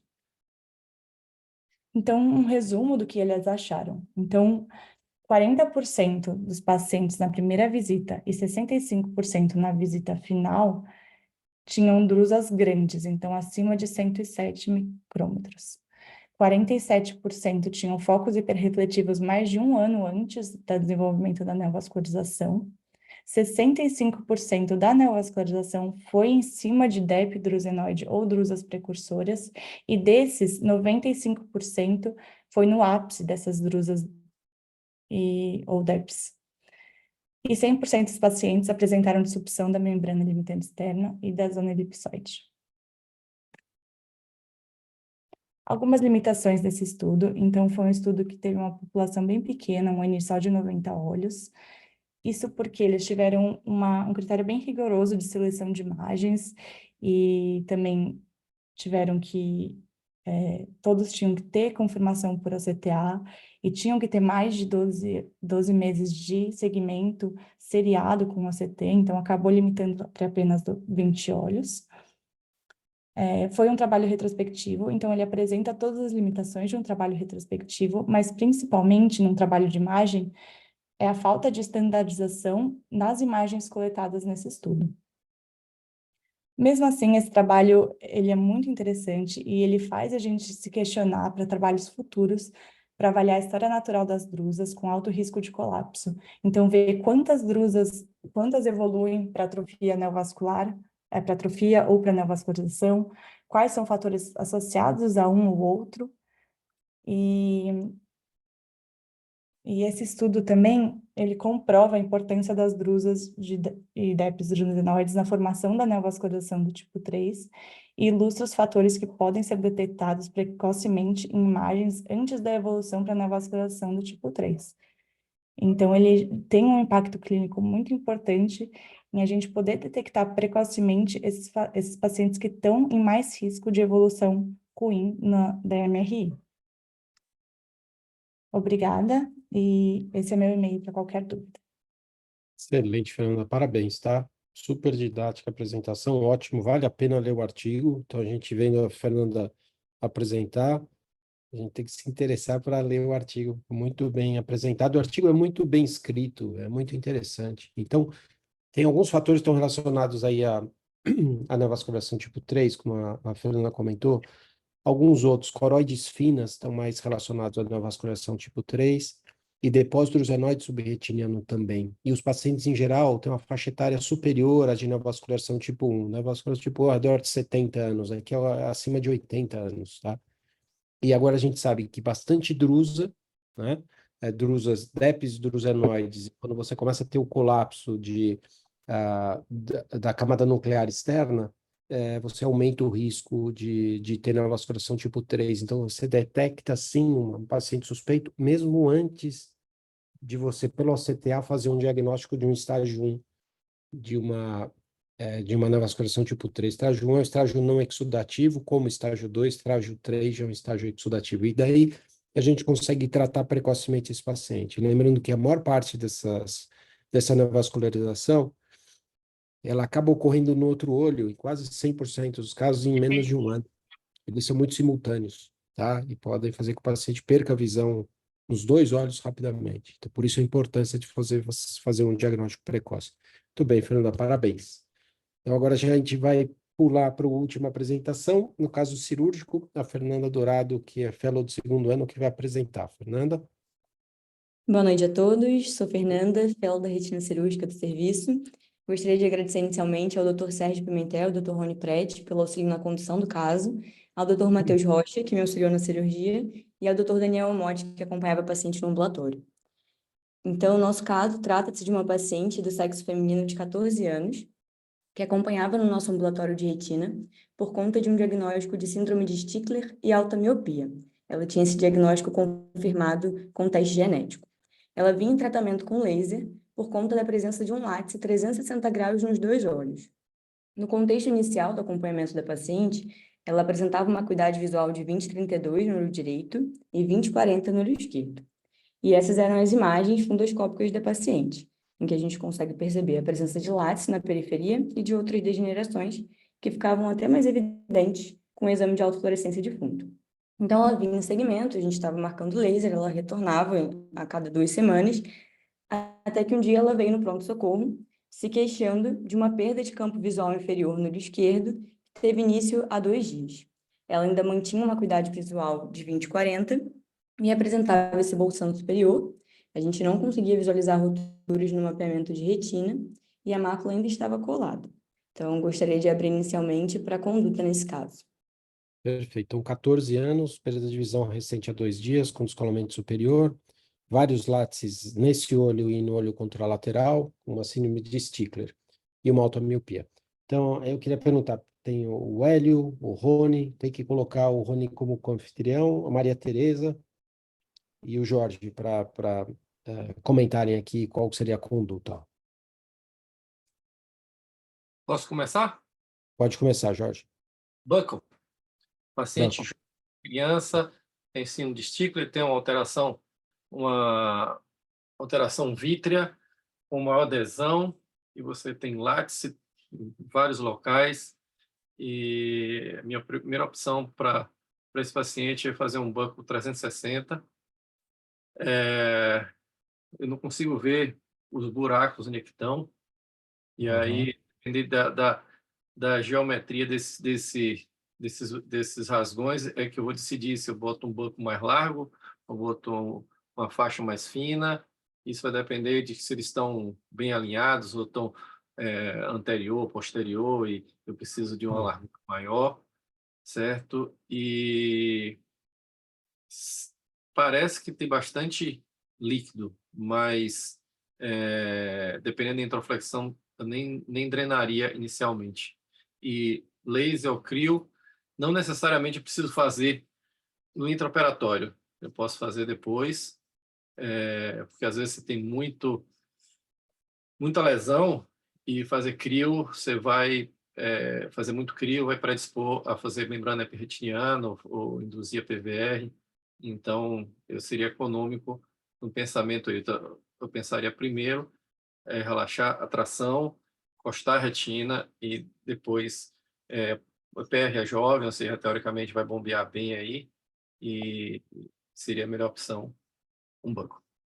Perfeito, Jorge, perfeito. Deixa eu perguntar para o André, que eu não falei o nome dele. André, alguma divergência aqui ou concorda totalmente? Não, eu acho que assim tem vários fatores aí para considerar um explante, né? Seja uma introflexão primária ou uma faixa mais vitrectomia, mas paciente com síndrome de Stickler são pacientes que têm uma interface vitreoretinina muito doente, né? E já tinha um látice aí descrito como 360. Só não ficou claro para mim, nesse momento do descolamento de retina não tinha nenhuma rotura claramente visível responsável pelo descolamento, né? Eu acho que Não tinham tinha. roturas, não tinha rotura em área de látice? Eram Às vezes ela micro-rupturas, assim, Eram mas não tinha várias micro-roturas. isso. Isso eu acho que é um ponto que tem que ser levado em consideração de ver se vai fazer só uma introflexão escleral ou uma vitré com faixa, por exemplo, né? Porque eu não sei se eu me sentiria tão à vontade de deixar para fazer um crio ou laser só no pós-operatório e ao mesmo tempo um buckle com uma conduta primária, eu acho que teria muitos pontos para aplicar crio, enfim, isso poderia ser um estímulo para a formação de PVR. Por esse motivo, talvez consideraria talvez a possibilidade de uma faixa com vitrectomia, mas sabendo que o descolamento do vítreo em um paciente jovem como esse também pode ser desafiador, né? Então, eu talvez ainda assim tenderia a fazer uma vitré com faixa e tentar fazer o laser no intraoperatório e de forma mais precisa do que fazer um crio em múltiplos pontos ou no pós-operatório de uma introflexão. o André, uma Maria alternativa. Tereza, posso Oi, falar? Teresa, deixa eu só comentar. Pode, eu já te chamo, peraí. Só para comentar o André aqui. André, você poderia fazer o laser, o endolaser no capacete, depois de colar a retina. Apesar de talvez sobrar um pouquinho líquido aí em cima, mas pelo menos no restante, na retina inferior, nos látices, você poderia fazer com um laser sem precisar entrar dentro do olho, num olho que é difícil, com essa adesão patológica, certo? Certo, certo. Se tiver um laser com capacete disponível, seria uma outra Uma possibilidade, alternativa. né? Perfeito, perfeito. Tereza. Não, eu concordo mais com o Jorge, né? Buckle e faixa. Eu faria drenagem com injeção diária e laser no pós-operatório. Ô, Tereza, deixa eu te perguntar É. uma coisa. Qual o buckle que você prefere? Ou você usa uma faixa 42, por exemplo, para 360, ou você usa um buckle aqui em cima com uma faixa 240 embaixo, circunferencial? Alguma preferência? Pelo aspecto que está aí agora, não faria um buckle muito largo, faria um 277 mesmo, porque as rupturas são na base vítrea, né? No látice, são micro-rupturas do látice, localizaria bem, colocaria um 277 superior e faria uma faixa atada temporal inferior. Nasal inferior, desculpa. Tá ótimo. Então, Ótimo. buckle 277 em cima com a faixa nasal inferior. Perfeito. Hélio, quer comentar? Sim. Olha, eu estou vendo que está bem dividido, é um paciente bem difícil, né? A gente não vê ruptura, mas o fato de ser criança, né? De ter uma patologia da interface vitreoretiniana, ter vários látices, se eu conseguir fazer tudo isso com o buckle e a faixa, né? Eu passaria um buckle, não precisa ser 360, mas pelo menos pegando a região do descolamento, eu já estaria mais tranquilo. A viscosidade vítrea geralmente é grande nesses pacientes, é difícil de descolar o vítreo, né? Eu teria uma conduta, eu não entraria num primeiro momento para fazer a vitrectomia. Eu seria mais conservador como o Jorge e a Tereza, mas eu acho que cabe a ideia do André também, é uma ideia que é possível, mas eu seria mais conservador. Perfeito, perfeito. Rony? Boa noite a todos. Apesar de ser factível, né, fazer a técnica de vitré com faixa, né, eu preferencialmente nesses casos Também uso o buckle, a minha opção seria um buckle 360 graus. Essa foto, como o paciente está sentado, às vezes criança a gente não consegue identificar muita rasgadura, mas de repente no intraoperatório que ela deitou, talvez nasalmente esse líquido aumentasse mais e aí eu tentaria drenar sim pela parte nasal inferior ao músculo, né? Eu tentaria sim e evito injetar ar nesses casos ou gás e tento fazer só com a drenagem com um buco 360, colar o caso. Eu só fiquei na dúvida aí nessa foto, Sérgio, em cima dessa região amarelada tem uma imagem elíptica pequena que parece que tem transparência para coroide. Não é rasgadura ali não, né? No látice. Eu não vi o caso, estou vendo a foto também. Fernanda, você quer responder? Não, eu não sei exatamente onde o senhor falou, doutor Rony, Em mas cima a da gente... região amarelada, aí às 2 horas, tem uma região fusiforme que parece que a gente consegue ver a coroide por transparência. Isso aí. Dá para ver meu mouse, né? Isso. Não era rotura, doutor Rony. Tá. É fato mesmo do exame. Mas fazendo uma biomicroscopia bonitinha, eu prefiro esses olhos para ver quando tem látice. Você fazer com oftalmoscopia indireta é mais difícil de visualizar com uma lente de Volk ou com uma lente de 3 espelhos. Eu acho que você consegue ver com mais nitidez onde tem látice aberto ou não, e daí você consegue fazer menos crio, como o Jorge e o André comentaram aí. Se fazer muito crio, você tem um risco de induzir mais PVS, migra mais EPR do espaço subretiniano para o vítreo, né? Então você pode fazer um PVR inferior, porque você tem que fazer bastante. Então, para reduzir o crio, talvez fazendo a biomicroscopia certinho, você consegue localizar onde os látices estão abertos para fazer crio só nessas lesões. Depois que a retina estiver assentada, que você tiver drenado, você pode fazer o laser com capacete ou até no pós-operatório com a retina colada, sem precisar fazer crio nas outras áreas, né? Se pudesse abrir o microfone do Tomás Minelli, o Tomás está fazendo fellow no Canadá, e os canadenses são atípicos, né? Eles faziam pneumática aqui. Então, Tomás, putz, pneumática nesse caso, você não sabe onde, quais as rupturas que estão abertas aqui. Eu acho que a tração do vítreo induzida pelo gás pode abrir outros látices. Então, eu colocaria um implante para elevar isso, para diminuir essa tração, sabe? Mas eu queria que o Minelli comentasse, quer dizer, da experiência deles com pneumática. Será que o Tomás pode falar no microfone aqui? Fala, professor, tudo bem? Oi, tudo jóia, Tomás? Pode comentar aí. Aqui a gente faz muita pneumática, né? O Rajiv Muni, que é um dos chefes aqui, ele é o cara que foi um dos autores do Pivot, ele é bem pró-pneumática. Nesses casos, eu já cheguei a fazer pneumática em alguns casos de Stickler, a gente sabe que aqui a gente vê que criança, porque os pais, eles acabam ficando mais em cima, a criança acaba fazendo a posição bem, a posição de cabeça. Nesse caso que a gente não acha a rotura, primeiro que o exame com indentação, tudo, é difícil não achar a rotura, mas quando a gente não acha a rotura, a gente acaba fazendo laser em toda a área perto da hora serrata e nas áreas de patologia, em toda a distância do descolamento. Então, eu faria aqui sei lá, das 10h30 a 1h30 de hora de relógio, depois que tivesse colado. E um princípio da pneumática que a gente faz aqui é sempre fazer o laser em todas as patologias fora do descolamento antes de colocar a bolha. Então, eu completaria o laser em todas as áreas de PVR antes de colocar a bolha, e aí faria a pneumática. Mas eu sei que é um pouco não muito ortodoxo essa conduta. E eu acho que como opção pessoal, eu preferiria o buckle, como os senhores já falaram, mas a pneumática, pelo que eu vi aqui, vivenciei aqui com o Stickler, acaba funcionando bem. Primeira vez que eu vi fazendo, eu fiquei meio com o pé atrás, mas os resultados que eu vi foram positivos. Ótimo, Tomás. Então, se a gente puder somar aqui, olha, a gente teve 1, 2, 3, 4, 5, 6, 7 opiniões.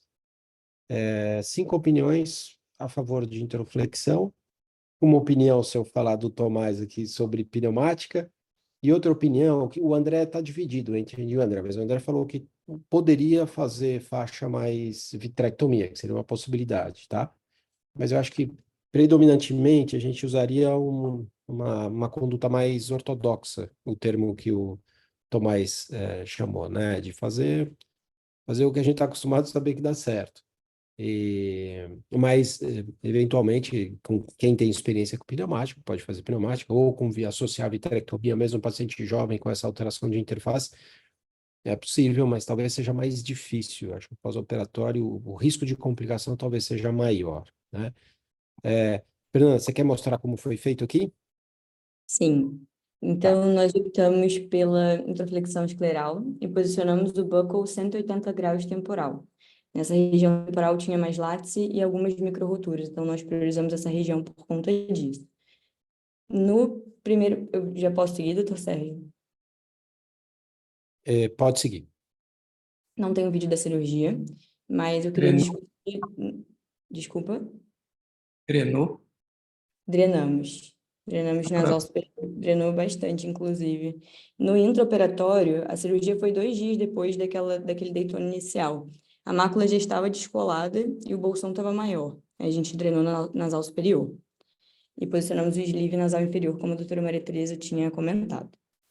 Então, essas são as imagens do primeiro pós-operatório da paciente. Ela apresentava uma acuidade visual de conta-dedos a 3 metros. A retina estava aplicada, mas ela apresentava essa hemorragia submacular. E, diante dessa complicação, eu gostaria de discutir novamente a conduta. E Fernanda, você quer comentar? Foi na drenagem que aconteceu essa hemorragia, né? Você quer comentar onde que você acha que teve esse sangramento para o espaço subretiniano? Sim, sim. A gente acredita que não tenha sido no momento da drenagem, mas no final da cirurgia, quando a gente estava esticando os pontos do buckle, tinha um que estava frouxo. E quando a gente repassou esse ponto, acabou drenando espontâneo dali. Então, a gente acredita que tenha sido nesse momento, mais para o final mesmo da cirurgia, não na Ótimo. drenagem. A gente não viu Tá. sangramento em nenhum momento, mas a gente acredita que tenha sido nesse momento. Então, é um problema refazer o ponto com olho sem tônus, né? Então, Sim. você pode transfixar a coroide e fazer hemorragia nesse local. Tá bom. E agora, como é que a gente faz? O que faz por uma hemorragia subretiniana? No paciente jovem, você pode observar, ou tem alguma forma de tentar deslocar essa hemorragia submacular? Então, rapidamente, começar do fim para o começo aqui. Rony, o que você faria aqui? Olha, Sérgio, depende da situação e local, as condições que você se encontra, mas falando numa condição ideal, eu entraria com TPA subretiniano e com uma bolha de gás, né, no final da cirurgia. Entretanto, se você não tiver essa condição ideal, pelo menos a injeção de gás. Perfeito, perfeito. Jorge? Gás. Só gás e posicionamento, tá? A hemorragia está bem recente e normalmente ela sai daí e vai para a posição inferior. Hélio? Eu tenho um pouco receio do gás nesses pacientes. Apesar da sugestão aí da pneumática, a relação vítreo-retina aí não é muito boa. A movimentação de um gás aí dentro pode ser mais nocivo do que, por mais que tenha feito introflexão, né? Eu teria um pouquinho de receio, eu só colocaria TPA intravítreo só. Não E teria como uma é que você conduta. vai deslocar a hemorragia? Então, eu teria receio, eu observaria uns 2 dias aí, eu ia pensar bastante. Eu acho que o gás é muito nocivo. Tá difícil, é difícil. Bom, talvez fosse para o gás, mas você acha que o gás vai chegar lá com essa viscosidade vítrea? Eu não sei se ele vai chegar lá. Essa é outra discussão que vai ter no paciente de 14 anos, né? Por isso que ele pode ser, de um lado, pode tentar deslocar o sangue, mas, por outro lado, ele pode não chegar lá, né, pela viscosidade vítrea e gerar outras rasgaduras na retina do paciente. Talvez eu colocasse só o TPA mesmo. Tá. Tá bom. Então, é que ele já tem esse buckle bem alto, né? O buckle ficou bastante alto, então ele já tem uma proteção nas áreas de látice que ele tinha, né? Então, um gás, talvez aqui, na pneumática você não coloca nada, nenhuma introflexão, né? E não identa a retina. Então, qualquer tração vítrea abre uma outro látice, né? Ah, mas aqui eu acho que esse olho está mais protegido com uma introflexão para você injetar o gás. Mas, Hélio, eu concordo com você que não deixa de ter um risco. Tereza, Aí eu faço o gás o mais rápido possível e posiciono, sem TPA. sem TPA. É, É porque você não porque vai no dia é seguinte, difícil já ter viu TPA isso, na né? hora, né? Isso, É. tá? André,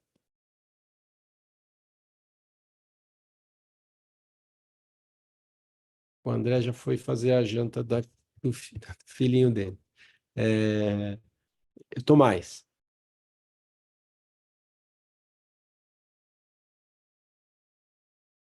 Tomás, Ô, professor, você pode repetir a pergunta, por favor?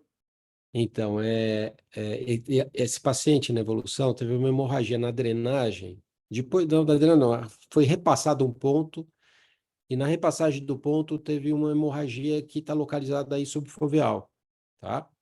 Então, o que que você faria aqui? Você observaria, você injetaria TPA e gás, ou só gás, na hora você não vai ter TPA, qual que é a conduta aí? Eu achei estranho porque a mácula estava colada, né, no começo.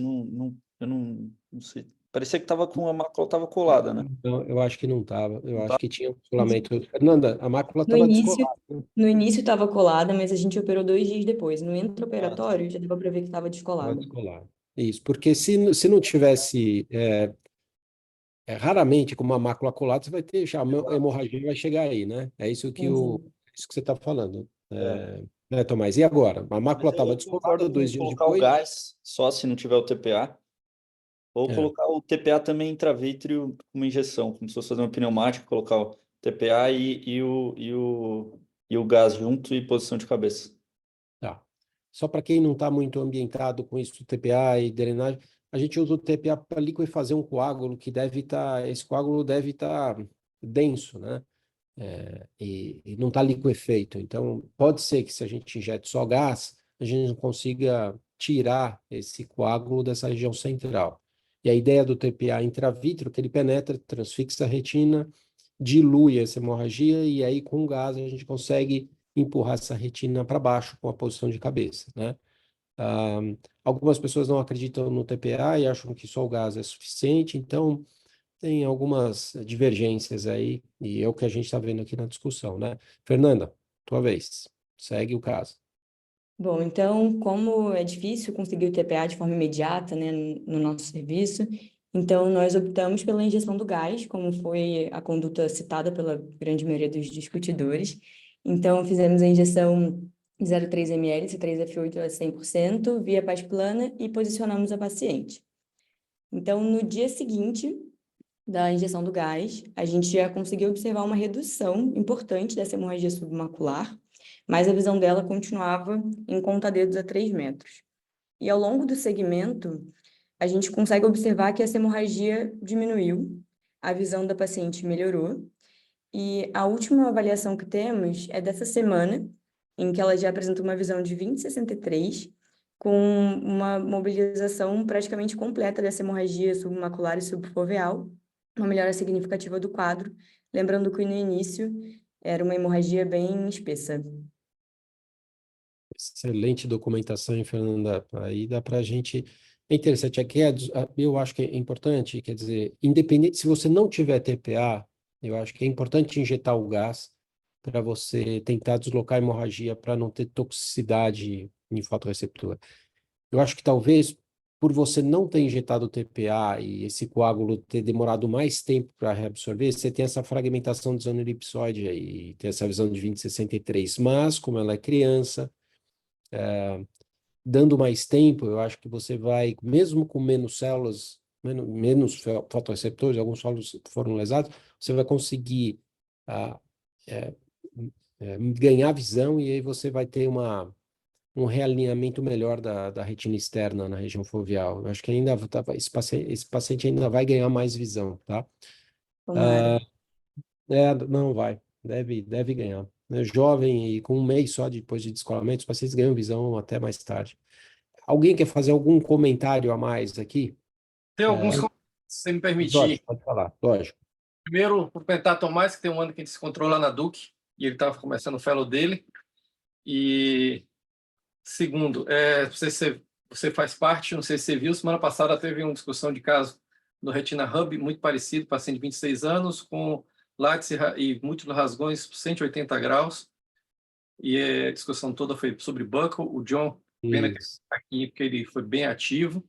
Mas a coisa interessante dos comentários. Um é que o Rajimundi também foi adepto do buckle nessa situação, de múltiplos buracos pegando 180 graus, porque é difícil posicionar, mesmo botando bolhas duplas e tudo mais, não seria muito viável. E segundo, uma ideia que veio da Bárbara Parolini, não sei se você prestou atenção, ela fazendo buckle com Gore-Tex de cirurgia endovascular cardíaca, que ela não faz aquela sutura de matriz normal que a gente faz para apertar o banco, ela faz só uma sutura anterior. Ela publica o vídeo lá no grupo e a ideia foi muito inusitada, nunca tinha visto aquilo. Eu também não, Jorge. Eu acho que, puxa vida, eu não faria como ela faz. Ela é uma excepcional cirurgiã, né? Aquilo Então, não sei como funciona. ela é inovadora o tempo inteiro, mas às vezes inovações não dão certo. Então, eu acho que a gente tem que ir no certo. Eu não queria ser o paciente Eu que realmente a cirurgião mudasse a técnica da forma que ela mudou. Mas ela é uma pessoa brilhante, então tudo bem. Isso não é o usual, né? Eu acho que ela, sei lá, ela saiu um pouquinho. vamos considerar a ideia de uso também de Gore-Tex como buckle, pode ser que seja uma ideia boa. A única ruindade é que o custo, né? Ele é caro. Levantaram lá o preço foi $275 pelo pedaço, que dá mais ou menos 8,5 milímetros de Gore-Tex. Mas é uma ideia interessante, ou seja, eu estou comentando aqui porque a gente está falando de buckle e a ideia... Não, excelente comentário. E aquele grupo é excelente, excelente. O Jorge tem contato com o pessoal do mundo inteiro. Então, esse é um dos grupos, né, Jorge? De esse é discussão, um grupo mas excelente. e pessoas incríveis falando. E a discussão de buckle foi fantástica, ou seja, uma situação como essa aí também, de um paciente com Stickler, o buckle ele é fundamental, porque você vai para a vitré, para tirar esse vítreo. Eu lá, sei lá, uns 15 anos atrás, eu fiz uma menina de 20 e poucos anos, acho que uns 28, 30 anos, com Stickler, e eu perdi o olho. Fui fazer vitré, e ficou a cirurgia, deu PVR, eu operei várias vezes, eu perdi o olho. Tirar é muito difícil esse vítreo aí. A aderência é muito grande. Você tem uma luta incrível. Você vê no OCT aí que a hialoide ainda está aderida, hein? Está bem aderida, se você prestar atenção aí. A fóvea está bem aderida aí. Então, para tirar isso é difícil. E você tem que tirar, porque você não está com elemento nenhum para suportar você não está com introflexão nenhuma, né? Então você tem que tirar toda a tração. E eu acho muito difícil tirar sem abrir outras suturas. Você vai começar a abrir látice no olho inteiro. Você abre mais sutura, você rasga mais a retina. É uma luta inglória e o resultado perfeito desse aí, que vai melhorar mais. A visão final vai com até 6 meses. Então, essa paciente aí vai para 20, 30, por aí. Fácil. Concordo. Mas parabéns da cirurgia, o caso muito bem documentado. Tem que ser.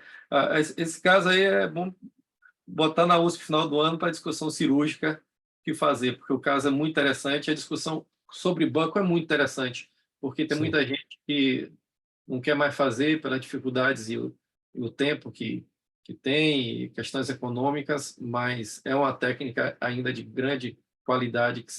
Eu tenho um paciente que tem mais de 20 anos, está com buckle, está perfeito, está com cristalino, enxergando 20, 25, 20, 30. Se fosse vitrectomia, no mínimo já tinha feito a catarata. Isso, eu concordo totalmente, concordo. Tinha mais alguém que queria falar quando o Jorge começou a falar? Ô, Fernanda, você pode mostrar de novo aquela evolução até o 14º dia Tá. Então, de novo, ó, 7º dia. Eu acho que evoluiu bem, vou ser bem sincero, não sei se o gás deslocou, eu acho que foi feita a colocação do gás, mas você vê que tem sangue com 7 dias, eu acho que é porque era um paciente jovem e tem boa evolução. Eu acho que o gás, eu continuo com a minha... Eu estou aqui só tentando raciocinar se o gás teve um Elio, efeito. vamos ver o inicial. Fernanda, volta um, porque aqui tem 2 dias depois do gás, né? Volta mais um, só para a gente ver a espessura que tinha. Olha a espessura, Elio. Diminuiu muito a espessura. Aqui é como era no Eu primeiro acho PO. que a absorção ela ia acontecer independente, porque um paciente jovem, a evolução, ela é, quanto a essas absorções, a gente se surpreende com a evolução do paciente jovem, tá? Mas você Eu acha acho que que teria a a mesma reabsorção sem o gás empurrando? Porque, Eu olha, acho. aqui está o primeiro PO, certo? Aqui é quando sangrou, sem você intervir. Não tinha intervenção aqui. Aí, Eu estou falando só o vamos para risco-benefício. Estou tentando colocar que é um paciente com Ó, Stickler, né? Isso que não, é, se fosse um paciente e idoso, eu mas é sei. só. Mas aqui, ó, você injetou o gás, aqui é o segundo PO. É que a Fernanda não colocou o primeiro OCT aqui, mas olha, reabsorveu muito. Aqui é um dia só. Estava no primeiro pós-operatório. E aí você percebeu que tinha o sangue. Você injetou o gás, aqui é um dia depois de injeção do gás. Eu acho que aqui não é reabsorção. O gás limpou, e tanto que no 7º PO, o que sobrou do sangue ainda está aí. Certo. Bom, Então, eu acho que teve efeito. Eu concordo com você do risco, mas eu acho que já tinha introflexão, então o risco era menor. Se não então, tivesse, se não tivesse o buckle, ia ser complicado fazer isso mesmo, injetar gás. Por isso que eu falei para o Minelli, né? A gente comentou que pneumática aqui nesse caso, puxa vida, eu acho bem complicado. Mas é isso. Algum outro comentário? Eu acho que Bruno? essa visão vai melhorar mesmo, como você disse, Sérgio, porque o último OCT, se você observar ali, a zona elipsoide aparentemente não está presente, né? A Curcio publicou um artigo de histopatologia mostrando pacientes que tinham degeneração macular relacionada à idade com sangramento macular, que a organela responsável pela formação da zona elipsoide é a mitocôndria.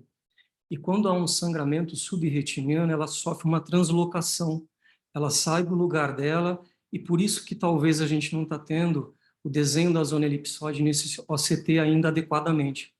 E aí depois ela volta para a posição, e provavelmente essa zona elipsoide pode ser formada nos meses vindouros, e aí melhorar ainda mais a visão da paciente. Certo. Aqui a gente tem zona elipsoide, mas ela está fragmentada, né? Então Ela ela está está irregular, né? Eu acho que ela está até tênue, eu acho que ela está meio contínua, mas ela está bastante tênue. Tem essas duas regiões que estão hiperreflexivas, mas eu acho que é sangue residual ainda ali que deve Pode ter ser, ficado. pode Mas ser. eu acho que você tem toda a razão, vai melhorar muito a visão ainda dela. Parabéns para a técnica, né? Pelo menos eu injetaria o TPA sub por causa desse tempo demorado para esse sangue sair daí, né? Uhum. Do que demora um pouco mais, mas é o tratamento de escolha quando você não tem a técnica, dependendo das suas condições e a rapidez que você tem que abordar o caso. Perfeito, perfeito, Rony. Tem uma pergunta aqui do Vitor, que é qual a preferência de gás? Então, a gente sempre injeta o gás que tem um maior índice maior porcentagem de expansão. Então, tem que ser o C3F8 a 0,3, porque ele expande 4 vezes. Então, vai ser 3 vezes 4. Você vai ter uma bolha de 1,2 ml. Você injetou 0,3, vai ter 1,2.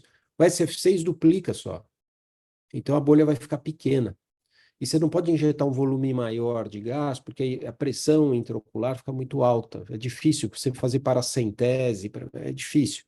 Então, a gente dá preferência por C3F8 a 100%, e injetar 0,3 ml, e esse gás vai expandir 4 vezes, então você vai ter uma bolha de 1,2, que é suficiente para cobrir todo o polo posterior, que é o que a gente quer, né?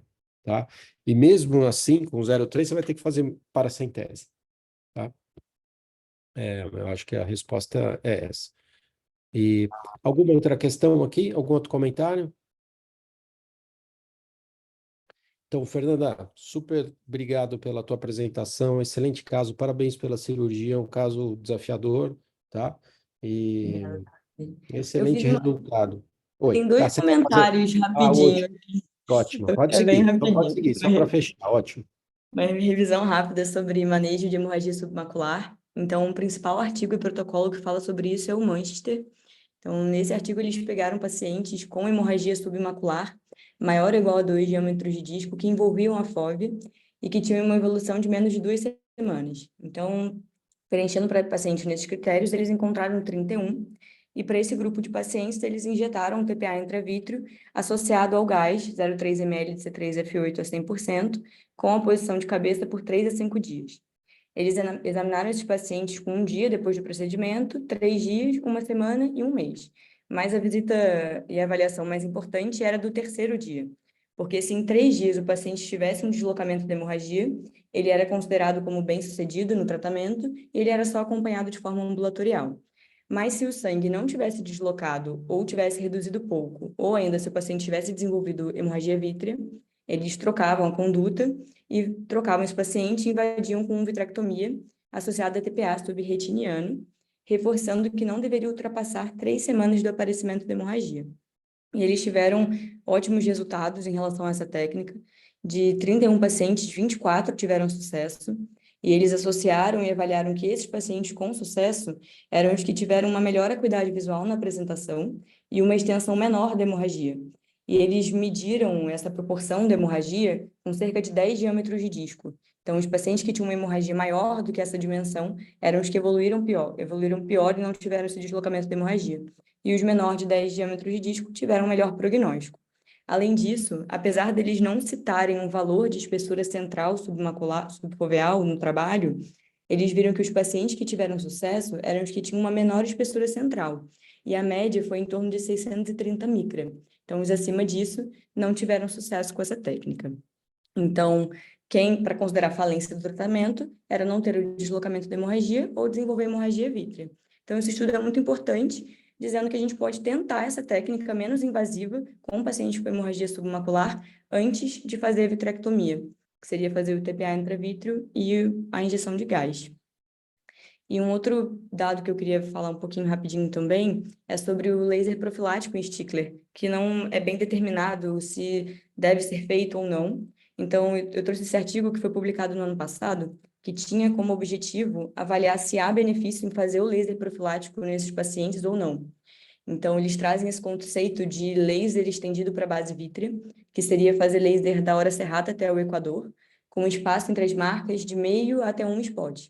Então, o objetivo aqui não era cobrir látice ou áreas de degenerações, era cobrir completamente esse local 360, evitando o desenvolvimento de rupturas, de rasgaduras da retina, ou se elas se desenvolverem, que elas não fossem muito grandes. E se tivesse algum látice nessa localização, ele seria coberto. Mas algum látice mais posterior, ele não seria necessariamente coberto, porque esse não era o objetivo. Então, eles avaliaram 230 olhos de 115 pacientes que tinham Stickler confirmado com teste genético e dividiram em 2 grupos. Um grupo foi submetido a esse tipo de laser, que é o EVBL, foram 129 olhos, e o outro grupo foi apenas observado ou feito um laser fora do protocolo. Esse laser fora do protocolo seria cobrir áreas específicas de degenerações, cobrir látices ou outras degenerações periféricas da retina, ou ainda fazer um laser com 3 linhas, um pouco mais fechado, mas sem ser 360. E o resultado deles foi impressionante. No grupo do EVBL, apenas 3% dos pacientes teve um descolamento de retina no acompanhamento a longo prazo, enquanto nesse outro grupo, 73% teve DR. Então, eles concluem que fazer esse laser acarreta em uma menor incidência de descolamento de retina e, com isso, uma melhor acuidade visual. A única questão que eles levantam no estudo e que eles não conseguiram responder é que não sabem dizer qual seria o melhor momento de realizar o laser. Eles relatam que o paciente que descolou mais novo deles tinha 5 meses de idade, mas não faria muito sentido fazer esse laser em pacientes tão jovens. Então, só fica essa dúvida em relação a que momento fazer essa profilaxia com laser. E era isso. Obrigada. Excelente, Fernanda. Excelente, Fernanda. Parabéns. Então, eu queria agradecer aos apresentadores aqui inicialmente, a Fernanda Dourado, que apresentou o caso cirúrgico, a Fernanda Suzana, que apresentou o artigo, o José Laércio, que apresentou a imagem da semana, e o Alexandre Ribeiro, que apresentou o caso clínico. E agradecer aos discutidores, então a Cleide Machado, o André Creus, o Hélio Primiano, o Jorge Rocha, o Rony Prete, a Teresa Bonanomi e ao Tomás Minelli, que discutiu no final. E aos chats, quem colocou aqui as questões nos chats foram excelentes, a Júlia Castelã, o Vitor Gonçalves, o Flávio Moura e o Leonardo Machado, tá? Então, obrigado a todos vocês que fazem essa reunião ser tão boa assim, né? Por vocês, né? Por causa de vocês. Então, e agradecer a todos que assistiram, e na quinta-feira que vem, a gente tem, então, a outra reunião. Na outra quinta daqui 2 semanas, a gente não vai ter por causa da reunião da SBRV. Mas quinta-feira que vem à noite a gente está aqui de novo, tá? Então, bom final de dia para vocês, ótima sexta-feira, ótimo final de semana, até quinta-feira que vem. Um abraço para todos, tá?